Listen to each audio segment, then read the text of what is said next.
What is up? Welcome to the NBA Rundown, brought to you courtesy of Run Pure Sports and Run Pure Bets. I'm your host, Astaire, joined today by Tyler Hicks and our Tuesday guest, Travis Mangone, not only giving you the winners, but the game theory behind it. But before we start, Tyler, we do have to beat our chests a little bit. Another 3-0 night for RPB tags on the NBA playbook. So if you remember Run Pure Sports and you're not checking out the NBA playbook, it's why I haven't been using the sheet as much. I bet every RPB tag. So if you see an RPB tag there, that's what I'm on, and I'll do a better job of getting them on the sheet as well. But RPB tag means that it's in my bet slip. Tyler, did you see the NBA games last night? How did it feel to go 3-0 again? It felt good to go 3-0. I love the money in my account spread, but I was keyed in on the football game last night. We got to watch that 49ers offense at full strength. I mean, that team's going to be tough to beat. So I was more keyed in on that. We got the NBA plays home. We also got the Cat over on his 20.5 points home pretty easily. I believe he scored 12 in the first quarter, so we were cruising from there. So we went perfect last night in the NBA. Nice, clean sweep. But we didn't have many viewers yesterday, spread. Hopefully we have more viewers today. Everyone was worried about that World Cup game. And everyone sat there for 90 minutes, and guess what happened? Nobody won. Imagine sitting there for 90 minutes and nobody wins. I'm sure the sportsbooks were happy about that, though, because if they were tailing us, right, people were cashing tickets. Travis, glad to have you back. How are things gone? You keep handing me L's there on the NFL show, but on the NBA, I've been hanging with you. How's everything been treating you in the DFS streets? DFS streets have been good. Saturdays in particular. I've had 2 back-to-back Saturdays. We got to make it 3, but hopefully I can make a good Tuesday, right? I don't want to just sit on the sidelines till Saturday. I want to get some good stuff going this week. So, hopefully we can have a good day. It's not my favorite DFS slate. Also, let's get that soccer crap out of here. This chatter about France in the chat, like, we don't care. I'm just here to tell you, like Stephen A. Smith says, we don't care. Soccer sucks. Do you care about Durban, Kush, and Mountain Dew Code Red, though? I don't think so. No. Is Durban Mountain Dew when you're playing Call of Duty with Kyler? No, I don't. You're not like a true gamer then, right? You're like an amateur gamer, because if you don't drink Mountain, that's like part of the deal, right? I mean, I used to, like, when I was like in college and like I grinded like for the XP, like I'd go to Walmart and like take the codes off the Doritos and like the Mountain Dew and be like, I got all the double XP, but like take like pictures, right? I mean, like 7-Eleven taking pictures, so I get all the double XP in the world. But no, there's no need for that. I still play, right? But definitely don't play like I used to. But I played some COD. Yesterday for a little bit. It was fun. I didn't run into Kyler in the lobby, but hopefully I do. He has a lot of time off though. Have you noticed, Brett? He hasn't played since Warzone has came out. I'm just saying. He hasn't played. He's played one game since the actual game came out. He probably changed his gamer tag. He knows that we're all searching him, right? I mean, maybe. I'm not sure. Well, who knows? And he might not care, right? I could see him not caring at all, but I don't know. Should be fun. Excited to talk the NBA games with you guys. It's definitely a gross card though, spread. Like, okay, so tell me why you guys. So we jumped on, and before we started, and my fault, we were a little late. We didn't talk as much as usual, but you guys both didn't like the slate tonight, and I'm wondering why. Do you want to start it off, or you want me to go? I'll let Tyler go first. I want to hear how he thinks. What's so bad about tonight? Right off the bat, you get a Brooklyn-Philly matchup with Brooklyn, who Kyrie's back, so do you really want to bet them? And Philly's missing everyone. So you automatically want to fade them, but then if you fade them with a Brooklyn team and you lose, you're going to be frustrated right off the bat to start the night. The second game, you look at it, it's like, oh, Kings is underdogs here. Maybe we'll bet them. John Morant gets ruled questionable now instead of out. So now you're waiting on that news. He could be in. The third game, Detroit versus Denver, laundry list injury report, a bunch of doubtfuls. No one's really playing in that game. And then LA Phoenix. Yeah, the Lakers have looked good, but they beat up on nobodies. Now they're going to play Phoenix. And the only game that's aligned even close is that Kings-Grizzlies game. Everything else is 6 points or higher. So it's going to be tough finding bets here tonight, I think, but we'll hopefully find something. Yeah, I mean, it's almost like the NBA schedule's too long. Travis, why is it a shitty slate tonight? To be fair, like I'm on my first show. I'll have to do 2 shows today, and like I'll find a way to like make it happen or like enjoy it. Like I always do. It's better You're than not a going to think soccer. it's a crappy slate when you're at the top of the leaderboard tonight. That's for sure. That is true. And I will say bad slates sometimes, like if you can get people on bad chalk, like those are kind of my favorites. So who knows? Maybe people are on some bad chalk.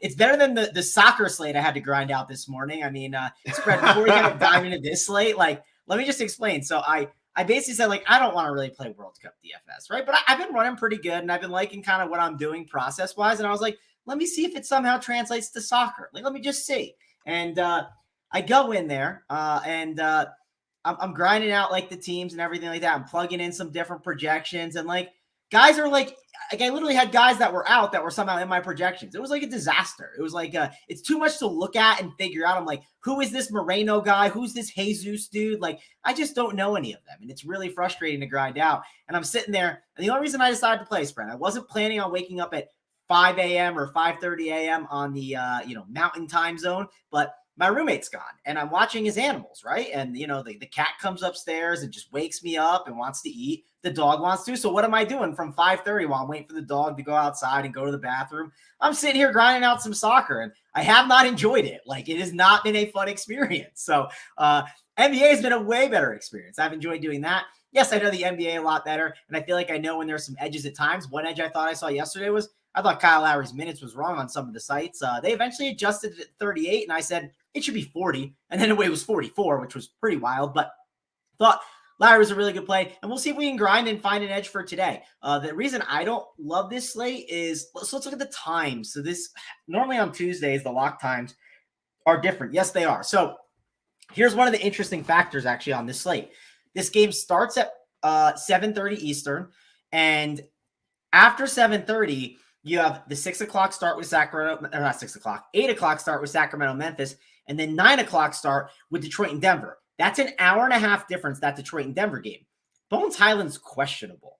Like, if that dude coming off like his career high too, right? Yeah, and if that dude sits, like, everything changes, right? So, like, you have some really big decisions to make, and you might only have, like, maybe 5-10 minutes to figure that out. Which, like, again, I'm fine with. I'm good at figuring that out. But it is frustrating because you might not actually get that news. And then it might hit, right? 31 hits. And you're like, Bones Highland is out. And you're like, are you kidding me? Like, yes, I like some of these Sixers, but it could be better spots in other areas. Or maybe the puzzle pieces don't fit. Also, if you look at the top of the board spread, right? Go all the way to the top. Go to utility. Jokic is likely out, correct? Where he's doubtful. Him and Murray are doubtful. They ain't playing. Okay, so you have no Embiid, John Morant. He got upgraded to questionable. I wouldn't mind him playing, but I don't even want to deal with him. Anthony Davis at 10-5. Then it's Fox at 9-6 or Sabonis at 9-5. You got to take the chance on. Irving at 9-4. Most people are going to Booker at 9-3. The studs to go up for are just not great, right? Like, you don't feel comfortable with that, which what this could cause too. Another thing, just noticing, looking at this, is which one of these studs is forward eligible? Only one of them, Kevin Durant. So maybe the positions tell you, hey, Kevin Durant is the better spend up, or maybe I don't think there's a big difference between a lot of these spend up options that are really alarming, where I'm going to prioritize my value pieces of their positions. And then wherever my spend up ends up being, it's going to be either Devin Booker, or if I want a contrarian one, the contrarian one likely is just going to be what forward fits or what center fits, right? I think that's kind of what I'm thinking. But yeah, it's not a amazing slate. And there's that weird uncertainty with the Nuggets that could just fall at a really bad time. If it falls 10-15 minutes before, at least I have the time to figure it out and adjust, which I don't mind. And I think I'm able to do, but I don't know. I hope we get it at 5:30 somehow.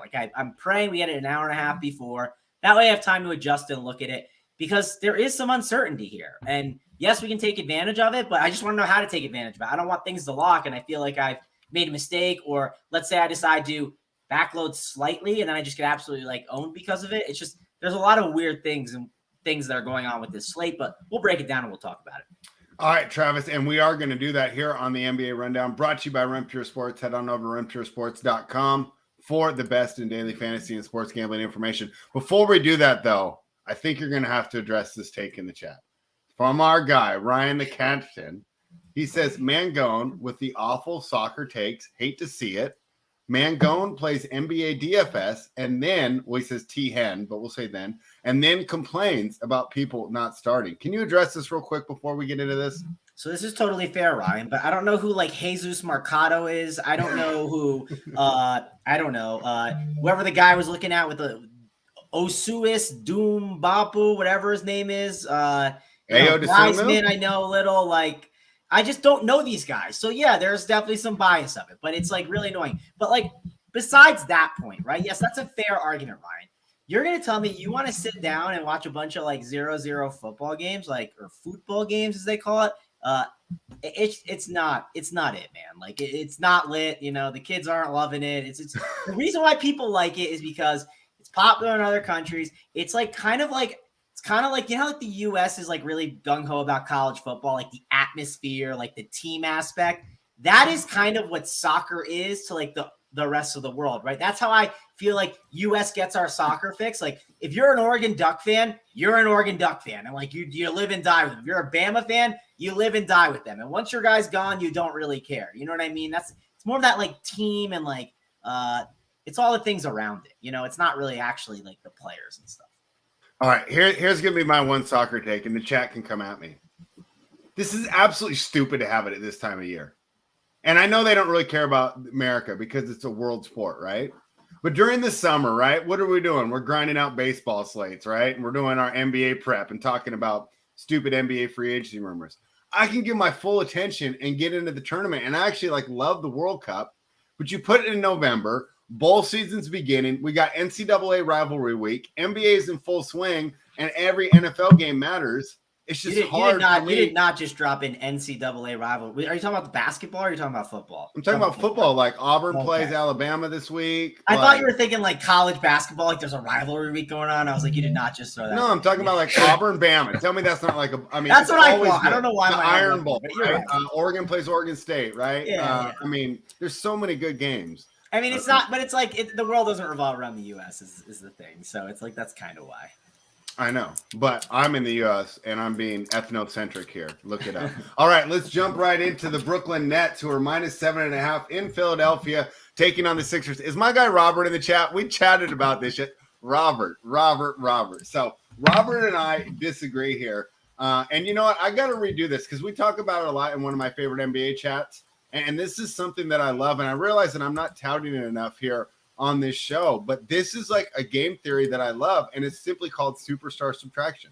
You get all these guys that are on the bench, right? They're used to just feeding the ball to Embiid, watching Harden dribble around, right? And why would you not give it to the guys? I mean, these guys they're smart. They know that they're better scoring options, right?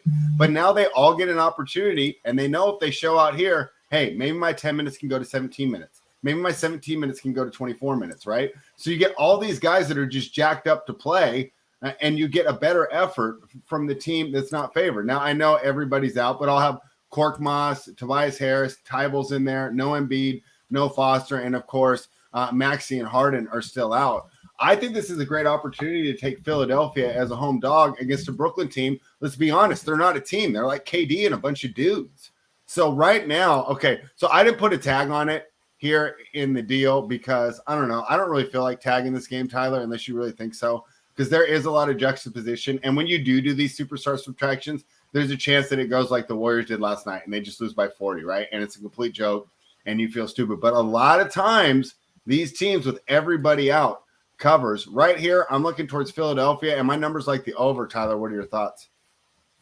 Yeah, I mean, for this one, I can't bring myself to bet aside here. Just because when you look at it, it's just I can't bring myself to back Brooklyn, just like I said beforehand.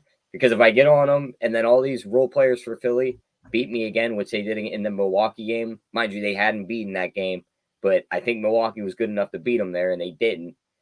Now he's not there. It's basically Harris and a bunch of bench players. I can't bet that and be confident about it. I'm looking into Royce O'Neal props now because that number is still pretty high for him. His PRA is at 18.5. Kyrie's back, and he's going to take some usage away from him. If he pushes him down into like single-digit points, he could easily hit that under. So that's one thing I'm looking at right here. But as for the most part, I think I'm going to stay away from this game.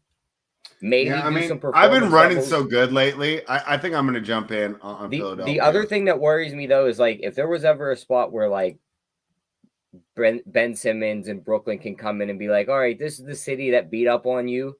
They're kind of just hanging on by a thread at this point. Let's go pound them into the ground and make you feel good about yourself. Wouldn't that require Ben Simmons to have like a modicum of heart or actually caring about the sport of basketball, which we haven't seen ever since he signed that contract? I'm not worried about Ben Simmons. Ben Simmons can give a damn. He's been playing good the last couple games, though, I will say that. And if there's ever a spot where he would be motivated, it is right here. I don't even know if it's possible to get that guy motivated. Travis, jump in here. I kind of like Philadelphia. Do you want to bring me back to earth? Am I just sipping my own Kool-Aid here? Just pretty high off the fact that I'm just crushing NBA as of late? Yes, but we had a conversation, me and Tyler. You're just not supposed to touch Philadelphia ever. It's just a rule. It's just you just leave them. If it's the playoffs, fine. I can understand. Yeah, that's the other thing too. We had that conversation. Like, if I ever bet Philly again, like, I'm fired. Like, just get rid of me. I'm done. Yeah, just stay away. Like, you don't have to don't even bet the other side. Okay, like, there's 3 other games. Like, there's just some teams you don't want to mess with, and they just let me pull Philadelphia up real quick. I mean, they haven't lost every game. Let me pull them up against the spread. They're 9-7 this year. No, that's fine. It's either side you go on. They're one of those teams, man. Like, it just is. It's the truth. Well, I've watched my when you're running pure like I am right now. Did you see that cover that I got yesterday with the Portland Trailblazers? That was talk about what they were. They were down. I have +10. They're up. They're down by 16 with like 60 seconds to go. They drained 2 threes, and I'm like, oh, cool. I got to push. Then Milwaukee tries to score with like 30 seconds left. They get a steal. Then they cut it to 8. I'm in cover range, and Milwaukee dribbles it out. I mean, it was just, I'm running so pure right now. I think I might have to jump in. I mean, spread, that's great. I mean, I'll just tell you this. Like, I'll give you my backstory of why I don't. Like, my one, like, I would always bet, like these, like, closing line value ones, right? Like, Embiid is ruled out. You jump on it, you bet it quick, and, like, the line moves from, like, -2.5 to, like, -5. And, like, you have the CLV if you can beat it. And I used to be able to beat it all the time, but then, like, I started doing Sham started working for FanDuel, and we're all screwed now. That doesn't happen anymore. Yeah. They were like, we got to get this guy that's giving the news out before. Yeah, they definitely are quicker, but it's not just that. I started doing like more hard. Like, I don't think I was with Run Pure yet, or like before when I was doing it a lot. But then I was doing these like hardwood shows, right? And I was on like 4 or 5 times a week, and like I just couldn't get those bets in. But my one buddy would always get the bets in, and he'd text me about it, right? Be like, oh, get in, blah, blah, blah. And I've watched so much pain, right? I've seen him lose so many Sixers bets. I can't. I mean, I've watched it too much, Fred. I've seen it with my own eyes. I've seen his wallet get destroyed by the Sixers, and I'm just staying away. I will not deal with them. I won't bet either side. I didn't participate in that many of them. I participated in like a couple, and then I was like, thank goodness I haven't been a part of these. And if you remember, Embiid was always the guy that would be like, it'd be up the lock, and then boom, he'd just randomly be out, right? And you could beat that line all the time. It was like a very like long period. And so long story short, Spread, I just stay away from them. Do whatever you want with them. I'm going to talk about the DFS side. I'll talk about bets with some of these other spots. Not going to talk about it with this game. Staying as far away from it as I can. You guys got me fired up. I'm putting this shit in right now. I'm making this bet Spread, do whatever you want. Give them hold on. I hope me and Mangone will be in on Twitter talking about it later when Spread's mentioning us, saying, why did I do that? But I hope everyone in the chat remembers he said that when he's freaking out later in this Tyler, here's my only question. Do they take money, though? Should I just wait? It's +7.5 now. Is anyone going to bet this team with me? Probably not, right? No, I don't think I get so. a +8 if I wait? Yeah, it's possible. Tyler, you're giving him advice, and then he's going to turn on you and blame you later on. Yeah, I know. No, I won't blame Tyler. I give Tyler credit. All right, break this down from a DFS perspective. I'm done being stubborn. Yeah. I mean, again, you do what you want. Give the people money. I will sacrifice not wagering on this game to let the other people eat. You can all eat, and I will sit here and watch. I'll eat in other areas. But yeah, Shake Milton, we'll start with him. Pretty good option at 5.3K. He was 3.1K. Got a nice little price bump. That's okay. The price, it's not too damn high, right? This price is still good. It can still go up there in this situation with this specific spot because we have no Joel Embiid. The big question is going to be, and this is the first game, we'll at least get this information, is Paul Reed starting or is Montrezl Harrell starting? That is a big question. I'm curious to hear what you guys think on that. I think Reed starts. Reason why I think Reed starts is Harrell's always been off the bench, right? That role is good for him. They need some kind of usage off the bench too. Like, you just can't start 5 guys that like require a lot of usage. You have to have someone off the bench to be able to handle a little bit.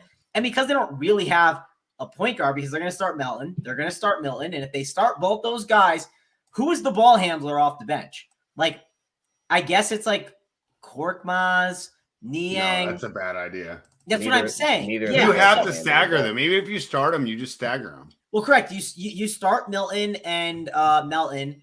You stagger them, and you also have the stagger with Montrezl Harrell, and you have Shake or Melton play with Harrell, and the other one plays with Paul Reed. It's just pretty simple. That's my expectation of it. So, and I do think just real quick, let me jump in. What would you do if you were shooting baskets and Montrezl Harrell took the ball from you? How would you respond? Montrezl Harrell took the ball from me. I don't know.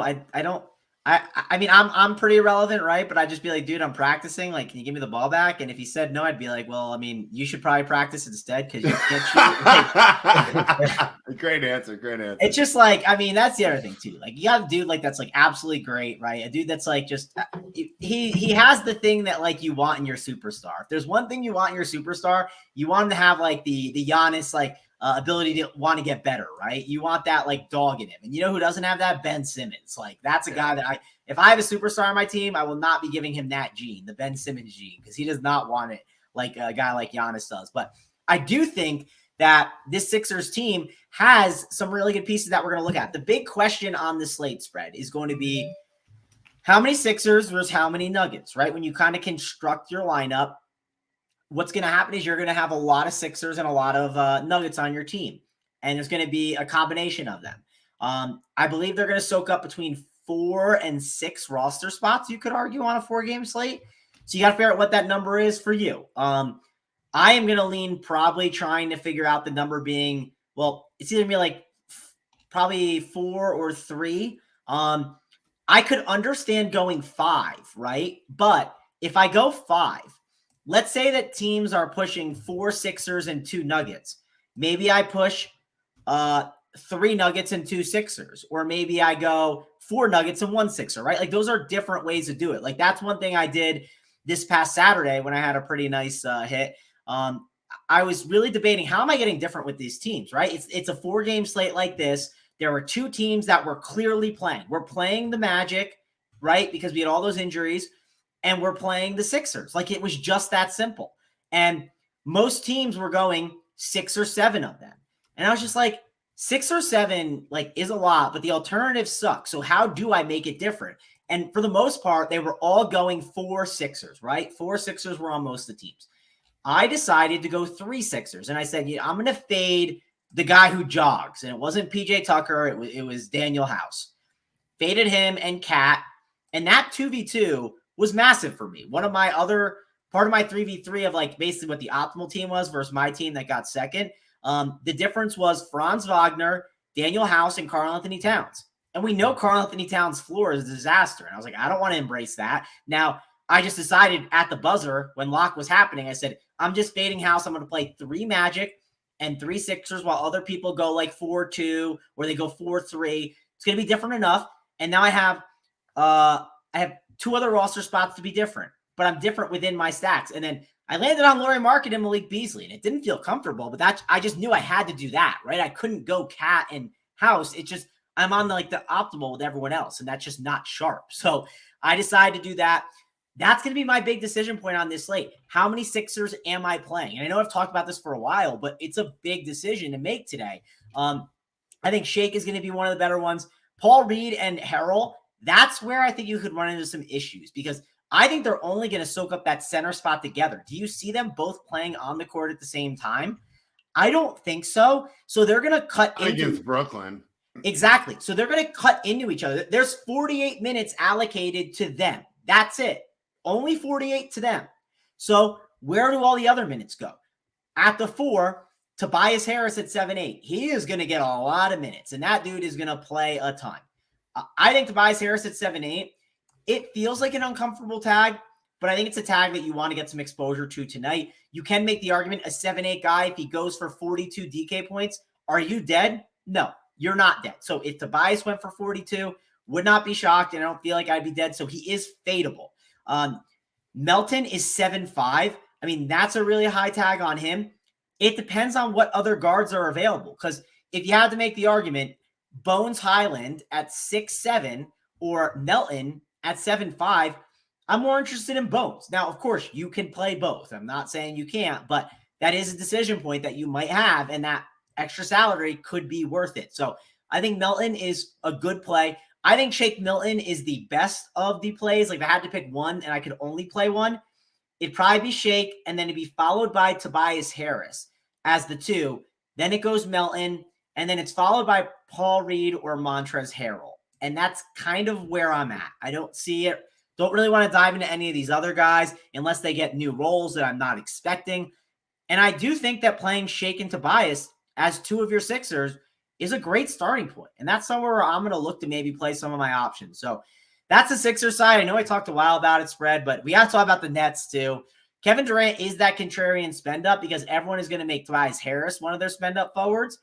And if they make him their spend up forward, let's say they throw Bruce Brown in at forward, like, you do start running out of forward spots, right? I mean, Ben Simmons is someone that's popping a little bit. I think people will have interest in him. Aaron Gordon at 5'6" is popping. I don't see people spending on Kevin Durant today. But if the value guards and forwards get there, I think someone like Kevin Durant can certainly get there. If you looked at yesterday's slate, a lot of these like spend up studs did not get there. So what happened because of that? Dante DiVincenzo was a very chalky value that did not have a good game and sunk some teams. So did Mo Bamba. Because of that, there were some really nice balanced builds that could have gotten the job done for you.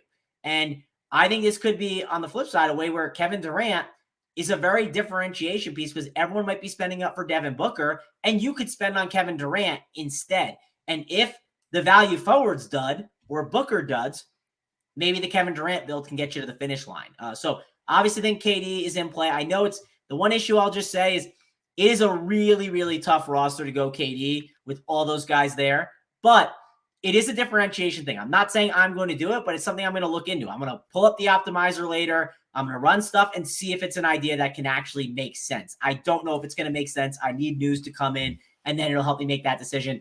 I really don't know what to do with Ben Simmons.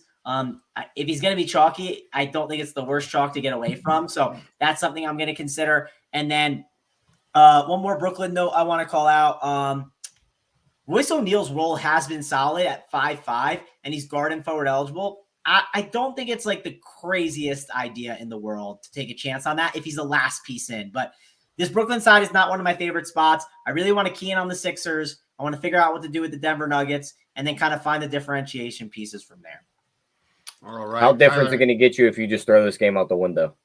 Oh, instantly, right? Like, you don't even touch it. It's almost crazy, though, is it? Can I do that? It's really not. The more I, yeah, it's not as crazy. The more I'm looking at these games too, and you see these injury reports, there's a ton of value on the Detroit side. Cade's not playing. Isaiah Stewart's not playing. Sadiq Bey's not playing. Corey Joseph is probable.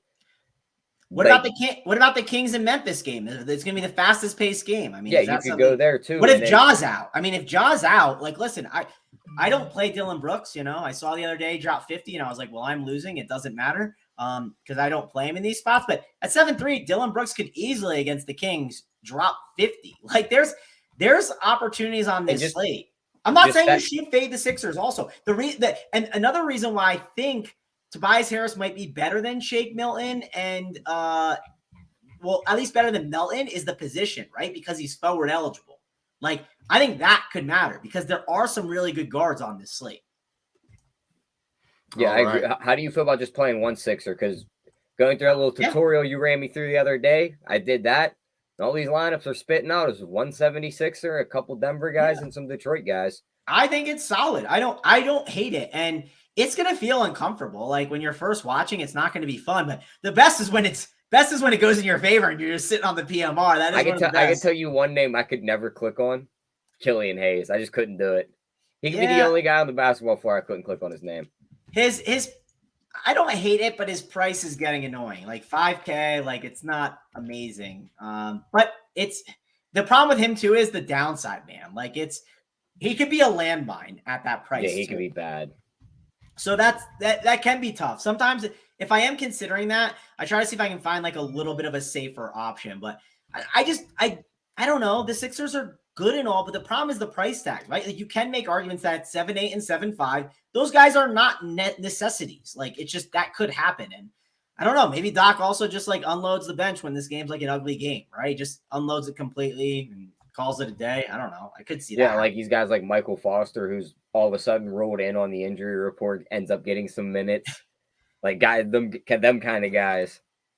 Yeah, I mean, but this is an important game, obviously. It matters. Like, we know what Paul Reed can do at 3.7 fantasy point per minute wise. And if he's starting, I'm sure projections are going to boost him. So it's going to be interesting to see how like the lineup shake out. And then we need the Bones news, right? I mean, I'm curious to see what people do with that. I mean, Bones, if he plays, he's like one of the best plays in the slate. And like, you're crazy not to play him. Any props, Tyler? The only one I was looking at was that Royce O'Neal under 18.5 on his PRA. Would be the way I would go there. Just because of Kyrie back, he's losing the usage. He was basically KD's like wingman for a while there. And a matchup where I think this game could be very low scoring, or it could just be a blowout where he's on the bench by the end of the third quarter. So definitely like his under there. Okay. Yeah. It's going to suck when the Sixers blow out the Nets. Pretty embarrassing. Let's move on. The Sacramento Kings, my Sacramento Kings, have been lighting the beam at home. But now they hit the road. And Tyler, one thing that we do as well as creating our own numbers is we network, we follow other cappers, sharp people, and we talk to them.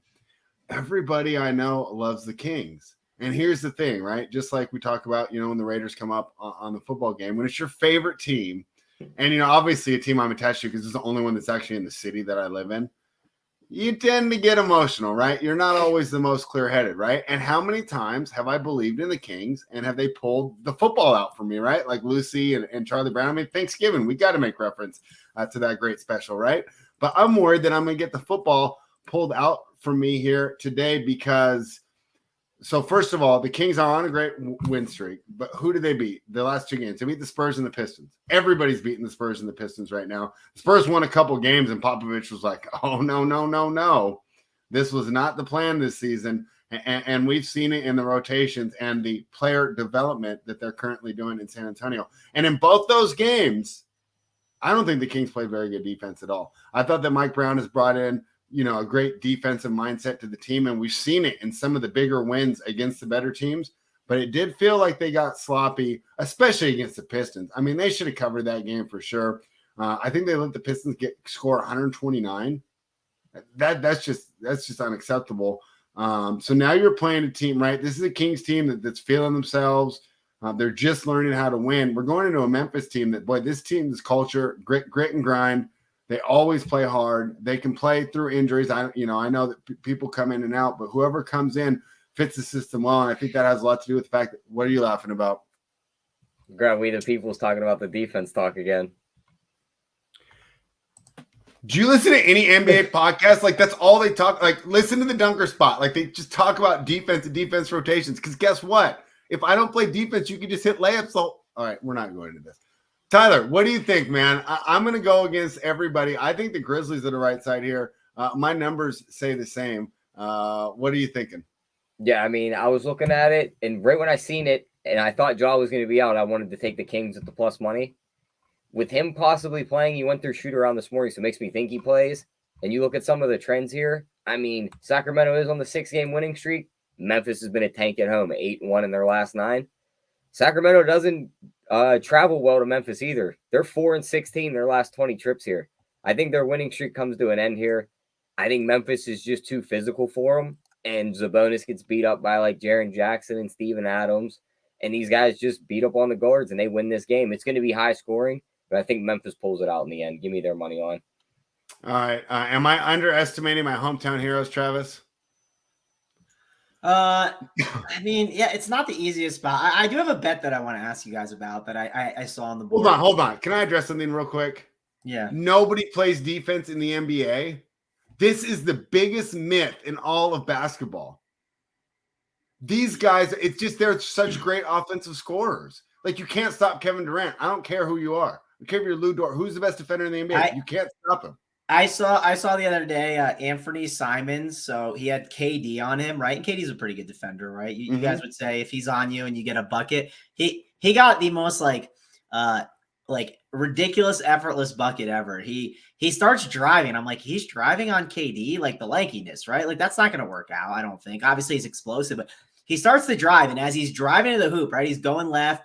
he decides to just pivot, turn, like kind of jab in, and then do the backs, like not, it wasn't a hop step, but it was kind of like a jab step back, and he fades right over KD, like KD is on him, and it was over the top, swish, and just keeps going late in the game, and the game mattered too. Like, it was one of those like late buckets. It wasn't just randomly in like the first quarter or something. Like, these guys play defense. Yeah, there's times where, of course, you get lazy on defense, but there are times where they're playing defense. Like, it's not like they're just sitting there. If you want to watch people not play defense, that's in February. They have this thing called the All-Star game. That is zero defense. You're 1,000% correct. And those Vegas totals are a lot different than these ones. So, here's the bet spread. Because I don't love the Kings here, but I think it's an interesting exposure to maybe betting on the Kings. And I think this bet could hit even if the Kings basically lost the game. And obviously it could hit, you could lose even if they win. But what do you think of this line? So we think, and I'm kind of in agreement with Tyler, I think Ja Morant plays, okay? So if he plays, you can get Domantas Sabonis, money line, points versus Dillon Brooks. Who scores the most points, and what do you think the line is on that spread? What would you set the line at? Sabonis versus Dillon Brooks. Obviously, if Ja is in, it's going to change, but this is just what the book is hanging right now. They have a line up. What do you think it is?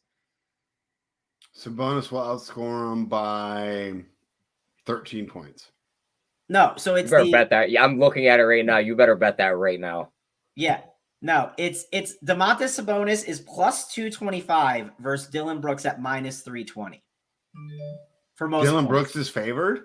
He is favored. Yeah. That's a misprice. Does DK, like, when they put up the wrong line, do they pay you out?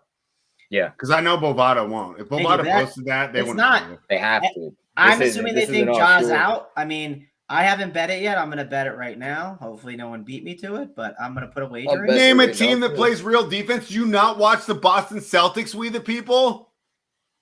This is what. Yeah, I mean, you're just fighting with We the People. He's just getting on you. I know.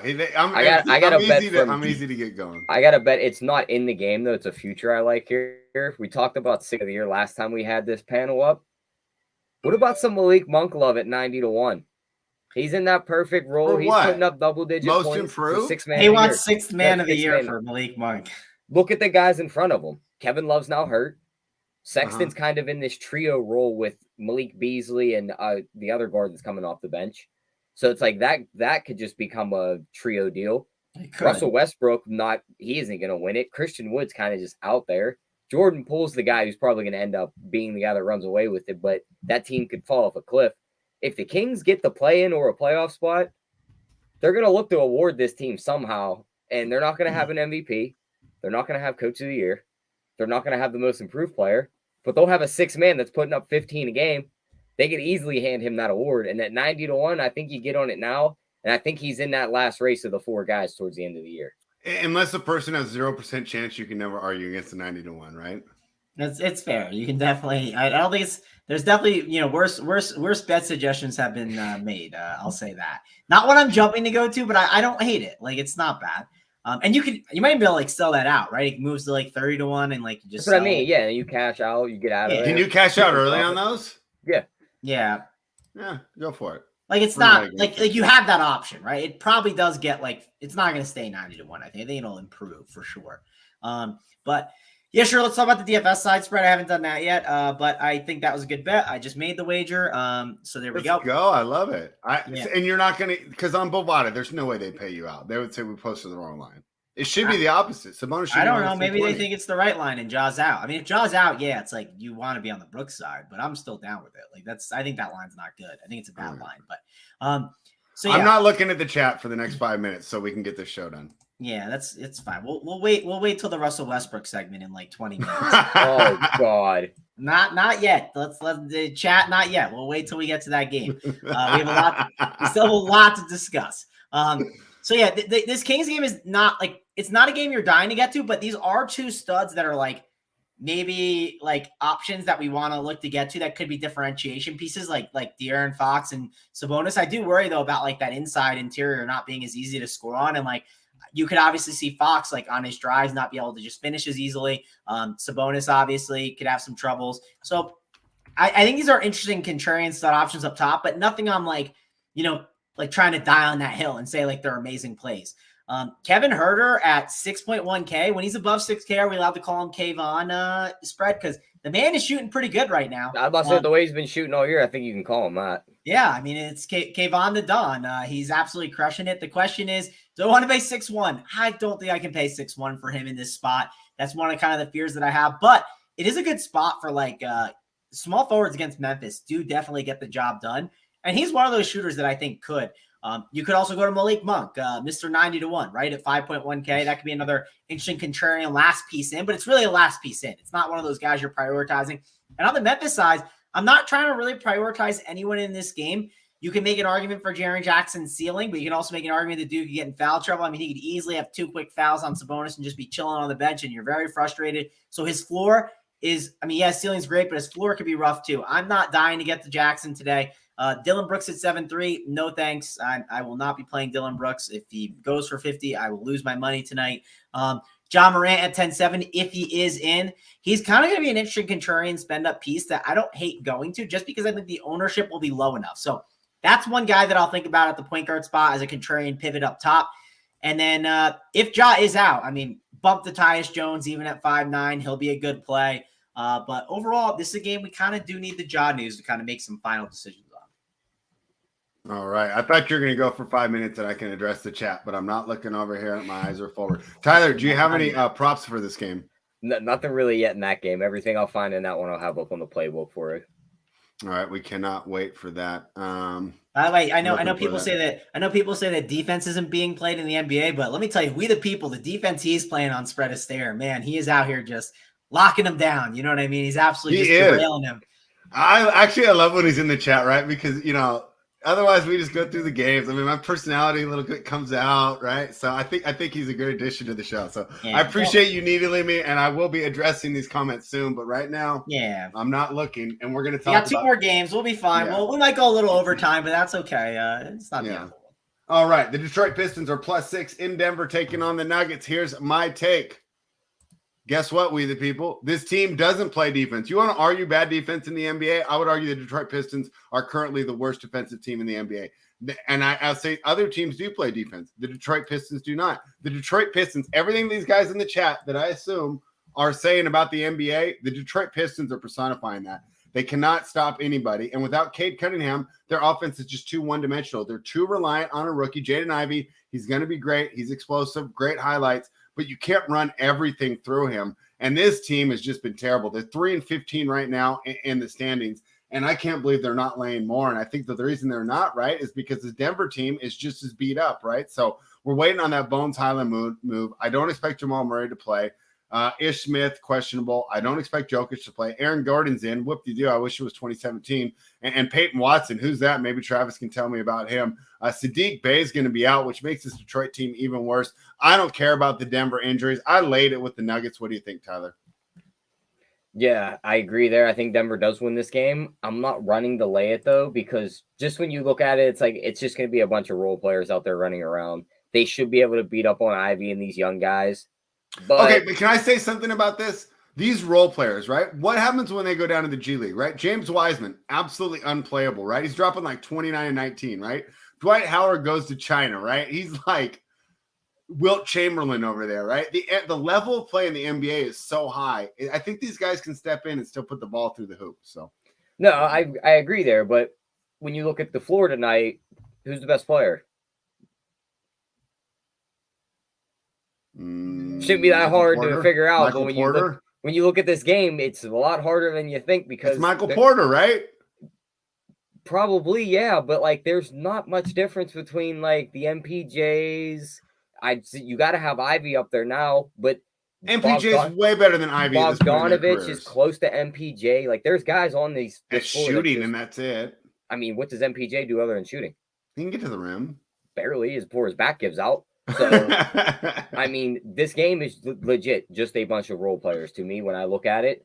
There's no real star on the floor. It wouldn't surprise me to see who wins either way. But at home, I'd probably like Denver here. The prop I do like, though, give me Ivy's points, just like we've always been betting. Yeah, but I like the that. other one, Bruce Brown's PRA. It's at 26.5. It seems a bit high. I think he gets into double-digit rebounds. He's going to rack up assists. and it's his former team, I think he puts up about 15 points here. All right. Yeah, we the people agrees Bruce Brown should eat. Travis, what do you think? This is where, like, I think the NBA season is too long, and you're just loving it because you have this huge edge in DFS because you know who Peyton Watson is, and I don't. Peyton Watson, that sounds like a football name. Yeah, I don't think I wouldn't worry about Peyton Watson too much, Fred. He's not, right. I don't think he's going to affect too much. Okay. I think you're in the clear. The chat does not like my MPJ take. No, they don't like it at all. They are not hype on this. Yeah, hang on. I'm digging. It's me against the chat today, Tyler. Yeah, I'm just digging through a couple things because we the people has me semi-tilted now too because he has a really bad take in the chat, but that's fine. That's fine. I'll look at it. Which one is it? It has to do with Dylan Brooks. He says if like Ja's out and you fade Dylan Brooks, you're donating to charity, and I don't totally understand that statement. Like, I don't think that's like actually accurate.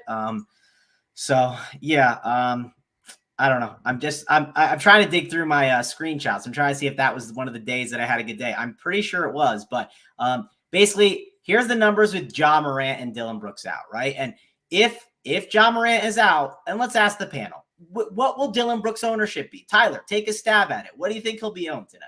40%, somewhere 40. Up there. That's what I thought. 40 to 50. Like, he'll be pretty owned. Maybe it will be a little lower. Maybe it's 35, but that's a significant number of the field. Well, let's look. Let's go to oldstatmuse.com. These are Dylan Brooks's games. Dylan Brooks, average DraftKings points with Ja Morant out. And you type in game log so you can see the game logs. Last game, I lost money, 52.75. On the 13th, when they played Washington, I won money, and I happily faded it when Ja was there. I had a really good night. 27 DK points. Then he goes for 45.5. Then he goes for 19.25, 45, 34.5, 25, 23.75, 32.75. He is 7,300. Is that something you're interested in at that ownership? Yes, sure.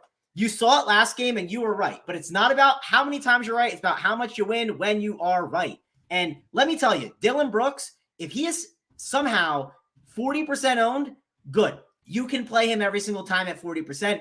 I will fade him, and I will happily profit on the days, and your lineups will sync on those other days, and you'll compete with other lineups that have him at 40% because he's not a good play at that percentage. I'm sorry, especially at 7,300. At like 5,800 or 6, I kind of get it, and it's a tougher fade, but 7.3 is an expensive tag. I'll take Tobias Harris to outscore Dylan Brooks in this situation. And yes, you can make the argument I can play both, but I'm good. I'll take the fade on it. I'll try some other options. And I just think that there's a lot of opportunity to gain if he's going to be very high owned. So yeah, that's kind of my rant there, Spread. I don't think Dylan Brooks is as good of a play. And that's why we the people got me tilted and we're off the rails here. So we could shift Fun over. show though. I appreciate the chat today. This is fire. I'm having a great time. But yeah, we can shift over and talk about Detroit and Denver because it's an important spot.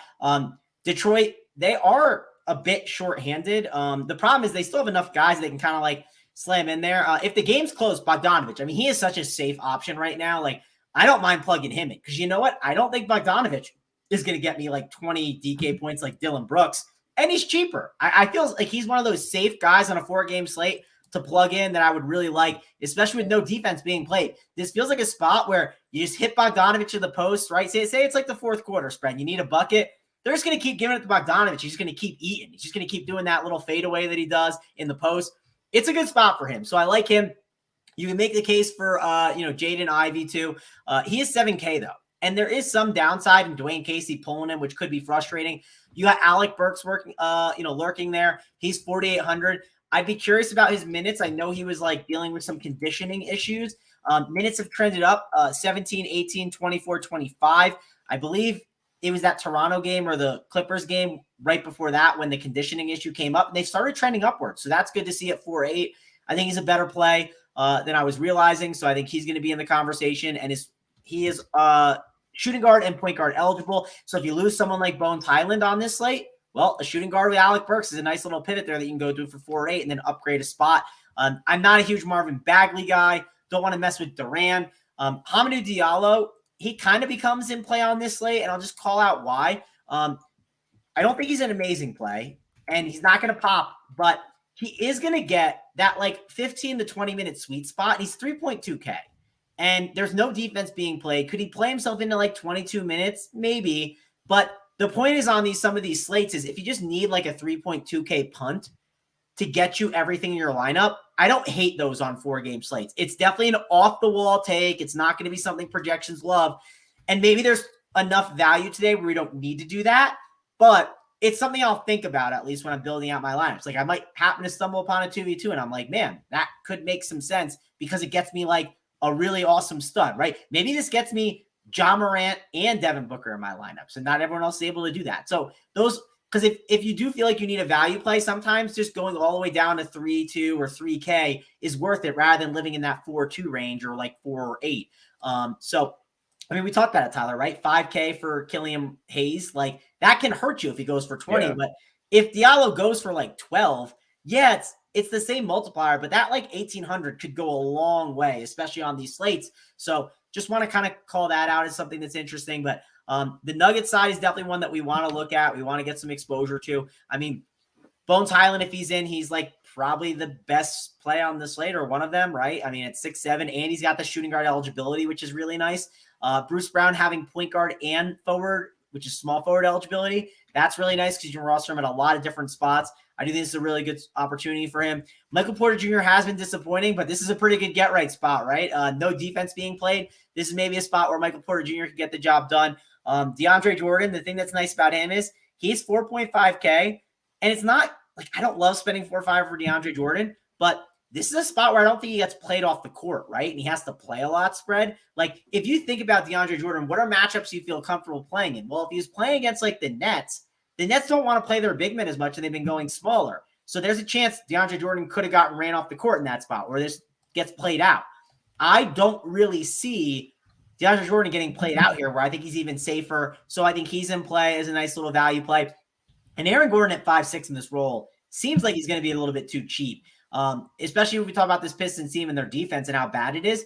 This is a perfect opportunity for Aaron Gordon to just like run the offense and absolutely cook. So, I mean, it's crazy. I've never said the words Aaron Gordon and cook, but I think he could against this defense. It's really bad. So, he could easily attack this hoop. I don't fear these rim protectors by any means. So overall, Nuggets is a really good spot.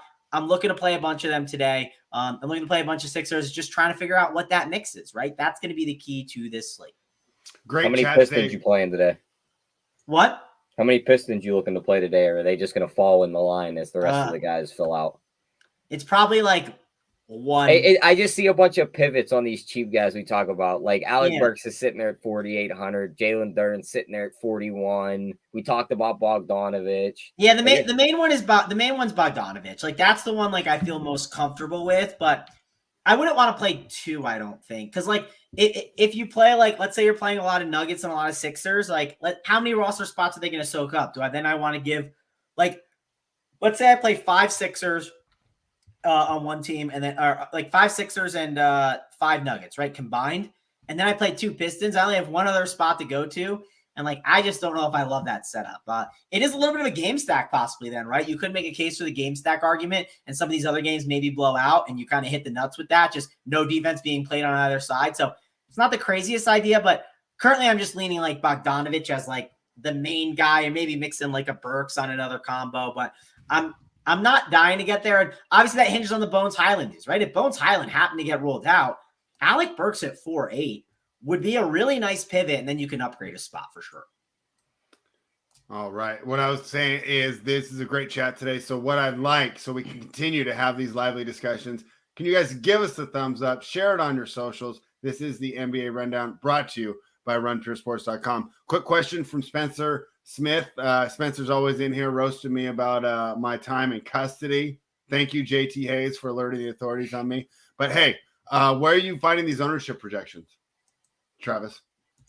Oh, the ones I use like these like things my roommates created and stuff. So it's like totally off the board. But that sheet he gave us. Where could he find some? Oh, you can find them. You can find them on Sabre. Sabre has a good set. So you recommend Sabre? Yeah, Saber's got solid stuff. I love the Sabre optimizer. I mean, like it's really, really good. The one thing I love to do with it is like this is like a little tip that I kind of talked with Tyler that I like to do. I like to run stuff like, and obviously it can change, right? Like, let's say you run stuff at like 6 p.m. Eastern. Well, like some of the things you looked at might get thrown out the window and you might have to rerun it over again. But one thing I really like to look at is I'll plug it in there and like, let's say there's let's use Dylan Brooks as a fun example, right? I don't like Dylan Brooks. Maybe there's a bias there. I'll run SaberSim and I'll run it with like, not the cash settings. I like to put like a little bit of the mix of like someone like the GVP settings, because if Dylan Brooks is like the highest owned player and he's popping of 150 teams, he's popping on like 70% of the teams, that might tell me like, man, this is like better chalk than I realized, right? Like that's something that I kind of look at to help make decisions. And like, let's say there's a play that I think is like a really strong play. And then like when I run stuff, it's like, he's only on like, of the 150, he's only on like 15% of the teams. I'll be like, well, why is he only on 15%?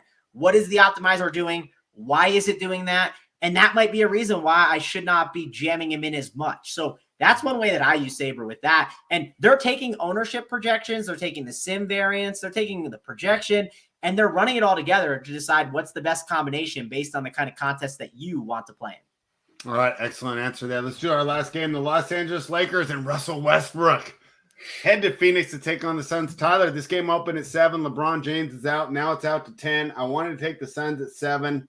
I still kind of want to take the Suns, but I don't want to lay double digits. What do I do, Tyler? What do I do? I think you still lay it. If maybe this is one of them games we look to do the good old trifecta: first quarter, first half, full game. You think they smash them that bad? I just think the Suns hate the Lakers just as much as they hate the Warriors. And I think they hate the Lakers. Yeah, I think Devin Booker comes out and I think they hate him more. He just lights his team up tonight. Like, he's been shooting well too. There's nobody on this team that can guard him. He's gonna absolutely smash his team tonight. Like, the way I'll go through it, like on FanDuel, would be doing like a Devin Booker. There's a 35 plus points in Phoenix wins plus 350. I'd do that. I'd go into his points props and build the same game parlay of just a 30 plus and win. That'd be another way I'd look to get on this game. If you weren't feeling comfortable with 30, you can go down to 25 plus and win, and you'd probably get that line right around minus 110 instead of laying the 9.5. Mm-hmm. So that'd be some ways I'd come in on this game. But I think they absolutely smashed the Lakers tonight. I think they see them winning 10 and feel safe.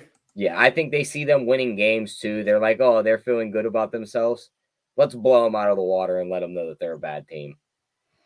A Suns Nuggets parlay pays me about minus, what is this? It'd be minus 125.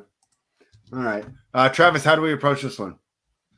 Yeah, Tyler, I love the take. The Lakers will be missing they'll be missing Max Christie, so they're not gonna be able to lock down Devin Booker. I mean, it's gonna be a problem, but that's an impact player right there. Yeah, I'm totally kidding, but I'm trying to type something in StatMuse because I want to talk about it because and you're not gonna expect who I'm mentioning here. We're gonna lead with Torrey Craig. Okay, we're gonna leave with Torrey Craig. As crazy as I knew you were gonna want one of these wings, and it wasn't gonna be Bridges because he's expensive. I was like, which one of the cheapies is he going for? Yeah, so like, I mean, again, I play 1 or 2 teams, sometimes 3, depending on the slate. This is either a 1 or 2 team slate for me. I've only got 1 in for now. I don't know if Torrey Craig's gonna make the list for the 1, but if I play 2, he might make that list for sure. There's like a very stronger chance, but Torrey Craig has been really good without Chris Paul out. Now, his minutes his minutes have been really strong, but he's only 4'9", and he's power forward and center eligible, which is kind of nice to obviously have that center eligibility. Because, like, let me tell you, if you plug, like, I've done this on night slates, right? You plug Torrey Craig in at the center spot, like, and don't play Ayton, like, people ain't doing that. You know what I mean? It's just definitely very weird. So, and you can make the argument. I mean, AD has been really good as of late, right? And because AD's been so good, maybe that causes Ayton to like struggle a little bit and continue to struggle. And maybe that leads the Suns to kind of go to like more small ball lineups at time to try and like, or maybe just like Ayton just isn't getting the job done and more usage is funneled over to a guy like a Torrey Craig. Maybe Ayton is busy boxing out Davis and Craig's grabbing all those rebounds. Look at the games without Chris Paul. This is against the Knicks, the Jazz, the Warriors, and Miami. Miami, and then I don't think the Orlando one's part of it. Let's see. But here they are. I'll just read them off to you. DraftKings points: 28, 29.5, 37, 28.25, 19.5, and then 15.75. I don't think there's any more after that for this season. Yeah, no more for this season. But That's pretty solid for 4-9, right? Yeah, there's those 2 frustrating games, but those were earlier on. I kind of sort of give him a pass because I think they're in like a little bit of a rhythm right now. And I think Torrey Craig has just been playing a lot better. So I've dedicated way too much time to talking about Torrey Craig here, but I think he's a really good differentiation piece that I'm interested in tournaments. I don't think you should ignore him as an option. Devin Booker going to be very chalky, very good play. I would not, you don't have to stray away from him, but understand if you do play him, like you just can't go in and be like, let me play like Devin Booker. Let me play 6 Sixers and 6 Magic, right? Combined. And then you're only different in one spot, right? You have to find somewhere to be different. So like, that's one of the things and reasons why I might be different with some of my Nuggets and Sixers, or might be lower on them because I might be eating the chalk of Devin Booker. I have to make that decision, but that is something you have to think about because it's a great spot for Devin Booker, someone that I want to look to go to. Cameron Payne at 7-1 is an interesting pivot off of guys like Melton. There's another guard there, like Bones Highland. You can make a pivot off of him there. I probably don't love it as much because like Bones, again, he's shooting guard eligible, which I'll definitely be sliding in that shooting guard spot. 6'8" Ayton, I'll tell you this. I'm going to try and stay away from it and look for some other options. Can't make any promises, but I'm going to try to. I just think he's another one of those guys that the floor is lower than you realize. Like, let's look up on StatMuse. Let's look up what DeAndre Ayton has done since Chris Paul's been out. And I'm not just trying to sit here and read game logs or something, but he has not been as good. He's had some down games. And if he's going to be chalk at the center position, which I believe he's going to be, 36.25. Obviously, solid game. At that price, though, could you get away with it at 6'8"? Yes. 48, yeah, you're probably getting buried without that. 23.75, he's burying your lineups. 36, again, I think you can get away with not playing him in that spot, especially with how great Torrey Craig has been at 4-9 for 2K cheaper. He's done very similar numbers, right? Only like 7 DA points off that 36 spot. Then at 27.25, then an 18.5. I mean, those have been some rough games this year. So, yes, he has the upside. He's shown it in the one game with the 48, but the other games you can easily overcome that 36 at 6.8K. So, considering definitely making an 8 and fade in tournaments, it could be uncomfortable. You could think it's wrong, but I'm definitely considering it and looking into it. Mikal Bridges at 6'6". We know what his upside could be when he gets going, but he does have a low floor, so that's a little worrisome always. Let's shift over to the Lakers side of the ball. Anthony Davis, 10.5K, but could be a really good spend up option. That I think he'll gain some ownership, but not like a ton. Like, I don't think he's going to be like this, like 40 or 50%. I would argue he's the best spend up on the board. What would you think? Well, Devin Booker is, I think. I think he's the best. You think Booker's better? Okay. Yeah. The other thing, too, is AD's only center eligible, right? So you can play Booker, like positionality-wise, you can play Booker at point guard, shooting guard, guard, and utility. So those are 4 spots, while you can put Anthony Davis in only center and only utility, which messes you up. And let's say Paul Reed starts, right? Paul Reed might be what? Like 50% owned, and then you just play Ayton at 6'8", right? Like, people will talk themselves out of the Davis thing because of just roster construction. Like, I could easily see that because with Devin Booker, there's 400% of roster spots, right? You put 100% the point guard, like of just actual allocation. There's a lot more for guards than there are for centers. So I do think someone like Anthony Davis will not have as much ownership as someone like Devin Booker today. And he's 10.5. It feels pricey, but he could easily smash in the spot. And the dude's usage has just been amazing. So I like AD as a spend up. He's probably my like second favorite spend up option and like my favorite pivot off Booker. But I do have to see what those lineups look like. I've ran some stuff, but like I can't tell you because news is just going to change stuff and it's just going to make it a different slate instantly. So it's hard to look at it. I'll try and talk about that maybe on the 445 show, the NBA Hardwood show that I'll be on. So yeah, I think overall I like Anthony Davis a lot. Are there any other Lakers I like? It's tough. Thomas Bryant at 3.4 is showing a decent projection, but I'm not dying to get there. I don't hate the Troy Brown idea, but I don't know. Wings against Phoenix doesn't seem like a great idea. You can make an argument for Russell Westbrook. We're saving the best for last spread, right? Everyone loves Russell Westbrook. I know, and I love that you're doing that, right? Because I'll just all log off after we've done. Am I spending 8.3 on Russell Westbrook today? No, but the ownership is coming in at nothing. And let's say you backloaded your team spread and you got AD sitting in the utility spot and you got another spot left over. I don't hate the idea of pivot off AD and just go to Westbrook and hope he has an absolute monster game. Like that's obviously like a game theory thing that you can kind of mess around with. That game is at 8:00. There's no other spend ups that you can make the pivot to go from the AD salary. I guess if you had like a 2v2 of like let's say you had Torrey Craig and Anthony Davis.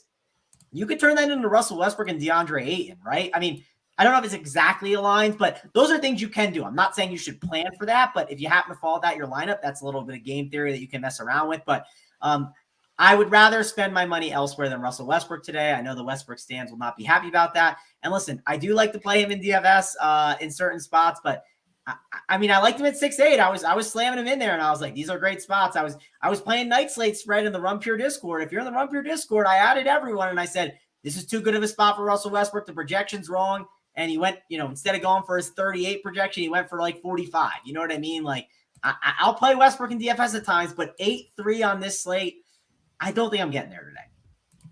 All right. I almost thought we had the upset of the day already when you would you bet his double-double with 2-1?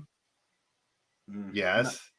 I think so. I think that's a nice. There's two ways to get there. The best thing about his double-double is he can get you rebounds. Exactly. He's like, he has 2 passes and they're always open.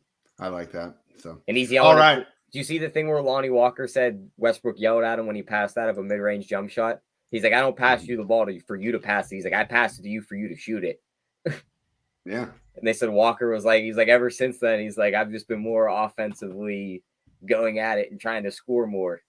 It's like, no, I mean, at this point, the Westbrook hate is kind of overdone. We just kind of do it on the show to get the chat riled up. Let's give it a look. Let me do what I normally like to do to see if there's like any stars. Like, and it's at this time, it can obviously change, but like, does Russell Westbrook pop in as like even a star I would consider with what I do? Like, I'm running it now. That does not look like something I'm interested in. It's not popping up. My boy Torrey Craig is there though, getting 15% of him, which I like to see. So, yeah, I'm pretty confident I will not. We the people. I think you're safe. The only way you see Russell Westbrook in my lineup, and you're gonna have to dig for my lineup, we the people, is if I'm already at the bottom of the leaderboard and I need to catch up, and I happen to have the opportunity to make a pivot. That's the only way you're gonna see him in my lineup tonight. All right. Well, not as much slander as we used to today, but you guys got me derailed with the defense, and we've already gone long enough. Too much internet bandwidth. So there we have it. 4-game slate, still took over an hour. Where else will you find the in-depth Torrey Craig breakdown? But here on Run Pure Sports. Head on over to runpuresports.com. Become a member. And, of course, give us that thumbs up. We're here every day, Monday through Friday, except for this week. We won't be here Thursday. Hope you don't miss us too much. But there is no NBA games. And, Tyler, let's make a commitment to the people. If there's NBA games, we'd be here on Thanksgiving. That's right, huh? But there is none. So you'll have to wait till Friday to go ahead and needle us in the chat and get me worked up. We can do an NBA trade machine show on Thanksgiving. That's the people are really claiming. If you really want to, I would. No, I don't. Okay. I'm gonna be grinding all the NFL slates. I'm gonna be playing like all the showdowns. Yeah. Everyone's going to have their minds on the NFL. If we did anything, we would do an NFL show that morning. But we did a quick preview yesterday on Talking Touchdowns of tomorrow's or Thursday's games. If you guys missed that, make sure you check out Talking Touchdowns, where me, Tyler, and Title review the NFL Sunday slate. And then we go ahead and talk about the Monday Night Football stuff's gone. But, hey, Jimmy G deserved to be on that thumbnail, huh, Tyler? And then, of course, we'll be back tomorrow at 1 p.m. Eastern, because you and I will be talking winners at 2 p.m. Eastern. Isn't that right, Travis? So, you coming to the power rankings with us? No, I don't think we are talking winners at 2 p.m. I think that's off the schedule, actually. We're not doing it this week? Yeah, let me double check. So we changed. Let me know by tonight.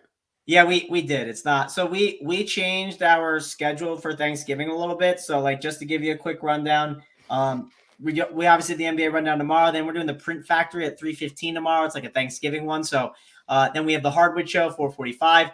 Final Countdown at 6. We got the Print Factory Thanksgiving slate. Oh, so they're doing the main slate and the Thanksgiving slate. Okay, so the main slate's at 3:15. The Thanksgiving slate will be at 8 p.m. And then the Wishbone Pile will be at 11. And then we're gonna have a Thanksgiving show at 10 a.m. So that'll be on. And then there's gonna be an NFL bet show. I believe that'll be Dunkel and the Fax Man. So they'll be doing that. And yeah, so we will have a Thanksgiving show on the channel for you guys. I'll be on it. Hoop will be on it, and AP.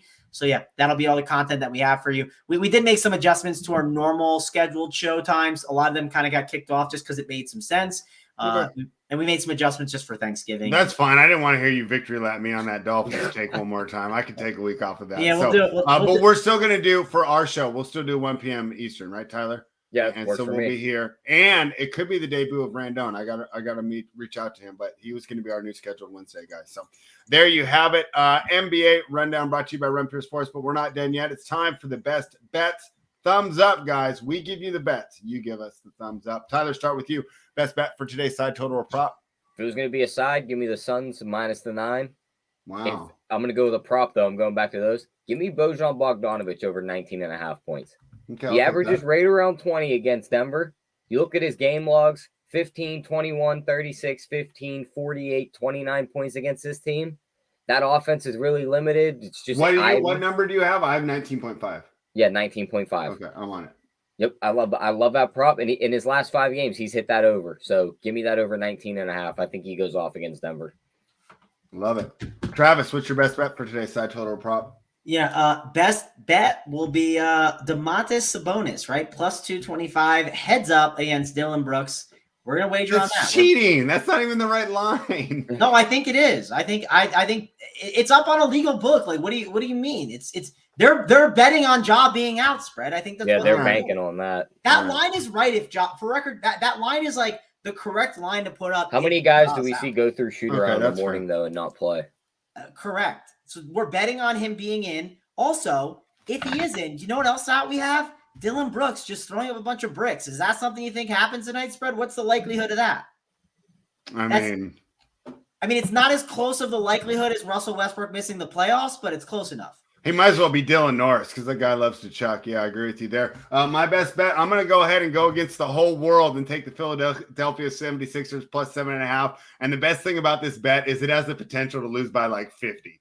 So if you think the chat was getting on me today, can you imagine? What was that bet we did last year, spread? Or was that earlier in the year where we bet it and it was like, wow, that was dead. Like last year I gave out the Thunder plus 11 and they lost by 73 to That was it. Yeah, that was it. It was like they lost the game and they just lost it by a mile. It's like, well, sometimes it's better to lose them by a mile than lose them by an inch. All right, we the people's going against me. I think Memphis gets the win here tonight, but he's going to think the Kings are going to light the beam. I don't think we do it off road wins. I'll have to check. I don't know if we'll see it tonight, but he likes the bonus double on the win. And hey, I give you guys guff, but I do appreciate everyone in the chat making the show even more lively, even if it derails us and causes us to go any longer than we should. But that's it for us here. NBA Rundown, Monday through Friday. Make sure you're tuned in. Subscribe to the channel. Like the video. Travis, give us some words of wisdom, and then we'll sign off. Yeah, be sure to check out all the content that we have at Run Pure Sports, even the soccer content. Go check it out. I looked at it this morning. I don't know if I'll look at it tomorrow. Not that it's their fault, but I'm sick of trying to figure out who Jesus Moreno is and all these different guys. It's just too much to think about at 5:30 a.m. Maybe Jesus Moreno slander today. Great job, Travis. Yeah. He might have caught more slander than Russell Westbrook today. Yeah, he did. No, that's a big upset. We don't even know who he is, and he's catching slander. Who's caught more? Dylan Brooks, this Jesus, whoever. I'm making up a name, right? Jesus Moreno, him, Russell Westbrook, or Dylan Brooks. Who's caught more slander? I think Dylan Brooks. Brooks. Yeah, Dylan Brooks, because I did the best bet against him. But and by the way, the best bets have been good by me. I've had a pretty nice streak. I was trying to think back, like I don't know. I think the only one I lost is maybe even the first one, and I don't know if I did. So it's been a good little streak for the best. Yeah, we love having you on here. Maybe people can tell me I'm wrong. If you know you made a bet and like I did get it wrong, please let me know, because I think it's been good, but I feel really good about that bet. I've been liking those little head-to-head ones. They've been ones I've been kind of making some wagers on. That was one I just noticed. I was like, that looks like a very long line. So excited to kind of sweat that out tonight. Check out all the content that we have. I'm going to be on a college football show on Friday and Saturday morning. We're going to have college football content for both those. So we're going to be grinding here at Run Pure Sports this weekend. Use that code Turkey50. Turkey50 gets you 15% off right now. It's off your first payment for monthly, weekly. So jump in on that. It's a good time to start and check out the content. So yeah. There you have it. Thanks for joining us. We'll be back tomorrow at 1 p.m. Eastern. Run Pure.